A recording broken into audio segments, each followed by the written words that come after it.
അതെ, അറിയാൻ വയ്യാഞ്ഞിട്ട് ചോദിക്കുക. എനിക്ക് എത്ര കൈകളുണ്ട്? നാവിന്റെ കാര്യത്തിലാണെങ്കിൽ പറയാൻ ബുദ്ധിമുട്ടുണ്ട്, കൈകളാണെങ്കിൽ 2. ആന്നേ, ഈ 2 കൈകളും വെച്ചുകൊണ്ട് ഈ വീട്ടിലെ ജോലി മുഴുവനും ചെയ്യാൻ ഞാൻ യന്ത്രമനുഷ്യത്വമൊന്നുമല്ല. സമയത്തിന് വല്ലതും ഞണ്ണണമെങ്കിൽ അടുക്കളയെ വന്ന് ജോലി ചെയ്യും. അടുത്ത ജന്മത്തിലെങ്കിലും ഒരു കഴുതയായിട്ട് ജനിപ്പിക്കരുതേ. അയ്യോ, 2 ജന്മവും ദൈവം ഒരുപോലെ തരത്തില്ല മനുഷ്യ. അക്കാര്യത്തിൽ നീയാണ് ഭാഗ്യവതി. 2 ജന്മം ഒരുപോലെ കിട്ടി. പറഞ്ഞല്ലോ. അല്ല, നീ ഭാഗ്യവതിയാണ്. പറയുന്നത് എന്തും അനുസരിക്കുന്ന കുതിരയുടെ തലയും കഴുതയുടെ ഉടലുമുള്ള ഈ വിചിത്ര ജീവിയെ നിനക്ക് ഭർത്താവായിട്ട് കിട്ടിയല്ലോ എന്ന് പറയുകയായിരുന്നു. എന്നാ അടുക്കളയെ വന്ന ആ എച്ചിപ്പാത്രമൊക്കെ കഴുകി വെക്ക് വിചിത്ര ജീവി.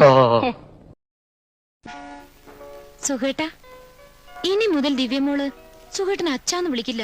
അയ്യോ, അതെന്ത്? എന്നെ അമ്മാന്നും വിളിക്കില്ല. പിന്നെ സുഖേട്ടൻ ഡാഡി, ഞാൻ മമ്മി.